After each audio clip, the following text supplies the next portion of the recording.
सभी साथियों को महाशिवरात्रि की बहुत बहुत शुभकामनाएं। महाशिवरात्रि केवल एक पर्व नहीं, बल्कि आत्म और परमात्मा के मिलन की रात मानी जाती है। पृथ्वी पर आध्यात्मिक ऊर्जा चरम पर होता है। मन, शरीर और आत्मा को शुद्ध करने का श्रेष्ठ अवसर मिलता है। शास्त्र में कहा गया है कि इस रात्रि की गई पूजा हजारों जन्मों के पापों को शांत कर देती है, और जो व्यक्ति महाशिवरात्रि की कथा श्रद्धा से सुनता है, उसके जीवन के दुख स्वतः शिव चरणों में समर्पित हो जाती है। प्रिय साथियों, कथा को अंत तक अवश्य सुने। तो आइए इस कथा को सुनते हैं। प्राचीन समय की बात है। भारतवर्ष में एक बहुत ही सुंदर नगर था। उस नगर में लोग धर्म कर्म में विश्वास रखते थे। वहां मंदिरों की घंटियां सुबह शाम बजती थीं, यज्ञ हवन होते थे और हर घर में पूजा पाठ का वातावरण रहता था। उसी नगर में एक गरीब ब्राह्मण रहता था। वो जन्म से ब्राह्मण था, वेद शास्त्र जानता था, पूजा पाठ करता था, परंतु उसकी गरीबी इतनी अधिक थी कि कई बार घर में खाने के लिए अन्न तक नहीं होता था। उसकी पत्नी भी बहुत ही धर्मपरायण, पतिव्रता और भगवान शिव की अनन्य भक्त थी। वो रोज सुबह स्नान करके भगवान शिव का ध्यान करती और अपने घर में छोटा सा शिवलिंग रखकर पूजा करती थी। उनका जीवन बहुत कठिन था, लेकिन फिर भी वे दोनों कभी भगवान से शिकायत नहीं करते थे। वे हमेशा यही मानते थे कि भगवान जो करते हैं अच्छा ही करते हैं। एक दिन नगर में घोषणा हुई कि अगले दिन महाशिवरात्रि है। नगर के सभी शिव मंदिरों में भव्य पूजा का आयोजन होने वाला था। चारों ओर शिव भक्ति का वातावरण बन गया। चारों तरफ लोग कह रहे थे, महाशिवरात्रि का व्रत करने से सभी पाप नष्ट हो जाते हैं, भगवान शिव की कृपा प्राप्त होती है और जीवन में सुख समृद्धि आती है। ब्राह्मण की पत्नी ये सब सुनकर बहुत प्रसन्न हुई। उसने अपने पति से कहा, स्वामी, कल महाशिवरात्रि है। यदि हम सच्चे मन से भगवान शिव का व्रत रखें और रात भर जागरण करें तो भोलेनाथ अवश्य कृपा करेंगे। ब्राह्मण ने दुखी स्वर में कहा, पत्नी, व्रत तो ठीक है, लेकिन पूजा के लिए दूध, फल, बेलपत्र, धूप दीप आदि सामग्री भी चाहिए। हमारे पास तो कुछ भी नहीं है। पत्नी मुस्कुराई और बोली, स्वामी, भगवान शिव को धन नहीं, श्रद्धा चाहिए। हम जल से अभिषेक करेंगे, मन से पूजा करेंगे और बेलपत्र जंगल से ले आएंगे। भोलेनाथ तो दया के सागर हैं, वे हमारी भक्ति देखकर प्रसन्न होंगे। पत्नी की बात सुनकर ब्राह्मण की आंखों में भी आशा की किरण जाग गई। दोनों ने संकल्प लिया कि हम महाशिवरात्रि का व्रत करेंगे और पूरी रात जागरण करके भगवान शिव का नाम जपेंगे। अगले दिन प्रातःकाल दोनों ने स्नान किया, स्वच्छ वस्त्र धारण किए, घर को साफ किया और एक छोटे से स्थान पर भगवान शिव का पूजन स्थान बनाया। पत्नी ने मिट्टी का दीपक जलाया, घर में उपलब्ध थोड़ा सा जल लेकर शिवलिंग पर चढ़ाया। फिर हाथ जोड़कर दोनों ने प्रार्थना की, हे भोलेनाथ, हम गरीब हैं, हमारे पास कुछ नहीं है, परंतु हमारा मन आपकी भक्ति में लगा है। कृपा करके हमारे व्रत को स्वीकार करें। इसके बाद दोनों ने दिन भर उपवास रखा। वे न तो अन्न खा रहे थे और न ही किसी प्रकार का सुख सुविधा का विचार कर रहे थे। संध्या होने लगी। आकाश में धीरे धीरे अंधेरा छा गया। शिव मंदिरों में शंख और घंटियों की आवाज गूंजने लगी। लोग ओम नमः शिवाय का जाप करते हुए मंदिर जा रहे थे। ब्राह्मण और उसकी पत्नी भी शिव मंदिर गए। वहां उन्होंने शिवलिंग का जल, दूध और बेलपत्र से अभिषेक किया। फिर वे मंदिर के पास बैठकर रात भर जागरण करने लगे। रात्रि के चारों प्रहर में पूजा का विशेष महत्व होता है, इसलिए उन्होंने तय किया कि चारों प्रहर भगवान शिव का पूजन करेंगे। उसी रात जंगल में एक शिकारी शिकार की तलाश में निकला। वह पेशे से शिकारी था और उसका काम ही था जानवरों का शिकार करके अपना पेट भरना। उस दिन वह बहुत दूर जंगल में चला गया। पूरा दिन बीत गया, लेकिन उसे कोई शिकार नहीं मिला। धीरे धीरे शाम होने लगी। शिकारी को भूख लगने लगी, शरीर थक गया और मन में डर बैठने लगा, क्योंकि जंगल में रात होना बहुत खतरनाक था। उसने सोचा, यदि मैं यहीं रुक गया तो कोई हिंसक जानवर मुझे मार देगा। मुझे किसी सुरक्षित जगह पर जाना होगा। उसने चारों ओर देखा तो उसे एक बड़ा बेल का पेड़ दिखाई दिया।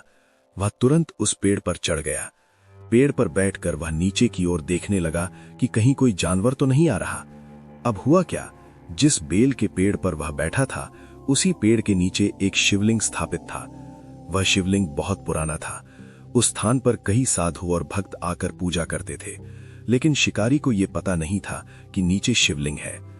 रात का अंधेरा बढ़ने लगा।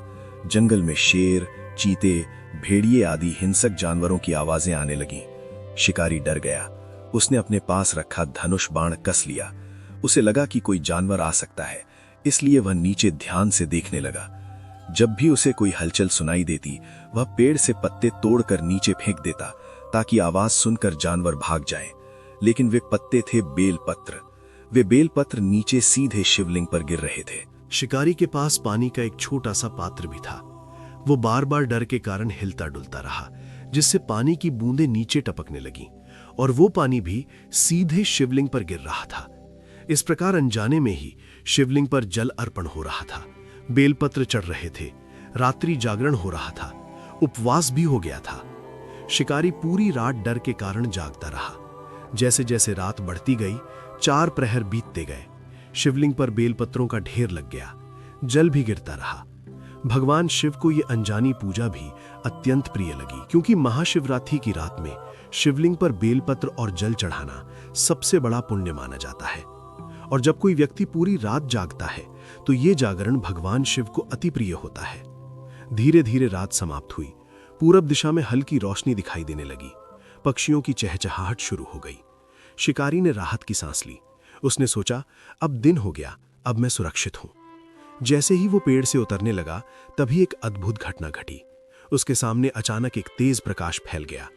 पूरा वातावरण दिव्य सुगंध से भर गया और उसी प्रकाश में भगवान शिव स्वयं प्रकट हो गए। भगवान शिव का स्वरूप अत्यंत शांत, करुणामय और दिव्य था। उनके मस्तक पर चंद्रमा, गले में नाग, जटाओं में गंगा और हाथ में त्रिशूल था। शिकारी ये देखकर भयभीत हो गया। वो कांपने लगा और जमीन पर गिर पड़ा। भगवान शिव ने उसे प्रेमपूर्ण स्वर में कहा, वत्स, डरो मत। आज तुमने महाशिवरात्रि का व्रत और पूजन कर लिया है। तुमने पूरी रात जागरण किया, बेलपत्र चढ़ाए, जल अर्पण किया। इससे मैं अत्यंत प्रसन्न हूं। शिकारी रोने लगा और बोला, हे प्रभु, मैंने तो कोई पूजा नहीं की। मैं तो केवल अपने प्राण बचाने के लिए पेड़ पर बैठा था। मैं तो पापी शिकारी हूं। मैंने कई जीवों की हत्या की है। मैं आपके दर्शन के योग्य नहीं हूं। भगवान शिव ने कहा, वत्स, आज की रात महाशिवरात्रि है। इस दिन शिवलिंग पर बेलपत्र और जल अर्पित करना बहुत पुण्यकारी होता है। भले ही तुमने अनजाने में किया हो, परंतु तुमसे पुण्य कर्म हुआ है। मैं तुम्हारे सारे पापों का नाश करता हूं। भगवान शिव की करुणा देखकर शिकारी का मन बदल गया। उसने हाथ जोड़कर कहा, हे भोलेनाथ, आज आपने मुझे नया जीवन दिया है। अब से मैं हिंसा छोड़ दूंगा। मैं किसी भी जीव की हत्या नहीं करूंगा। मैं आपका भक्त बनकर जीवन जीऊंगा। भगवान शिव मुस्कुराए और बोले, वत्स, यही सच्ची भक्ति है। जो व्यक्ति अपने पाप छोड़कर धर्म के मार्ग पर चलता है, वही सच्चा शिव भक्त है।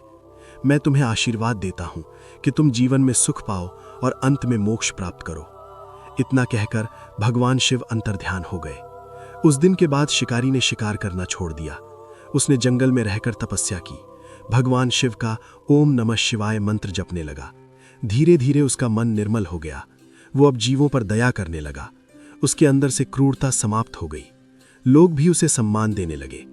कुछ वर्षों बाद जब उसका जीवन समाप्त हुआ, तो भगवान शिव के गण उसे लेने आए और उसे शिवलोक ले गए। इस प्रकार एक पापी शिकारी भी महाशिवरात्रि के पुण्य से मोक्ष को प्राप्त हुआ। इधर ब्राह्मण और उसकी पत्नी ने भी पूरी श्रद्धा से महाशिवरात्रि का व्रत किया। उनकी भक्ति देखकर भगवान शिव अत्यंत प्रसन्न हुए। कुछ समय बाद उनके घर में धन धान्य आया, सुख समृद्धि आई और उनका जीवन खुशहाल हो गया। उनके कष्ट दूर हो गए। इस कथा से हमें ये शिक्षा मिलती है कि भगवान शिव भाव के भूखे हैं। सच्चे मन से किया गया छोटा सा पूजन भी महान फल देता है। महाशिवरात्रि का व्रत पापों का नाश करता है। जागरण और शिव नाम का जाप जीवन बदल देता है। भगवान शिव की कृपा से असंभव भी संभव हो जाता है। ओम नमः शिवाय। भोलेनाथ की जय। महादेव की जय। हर हर महादेव।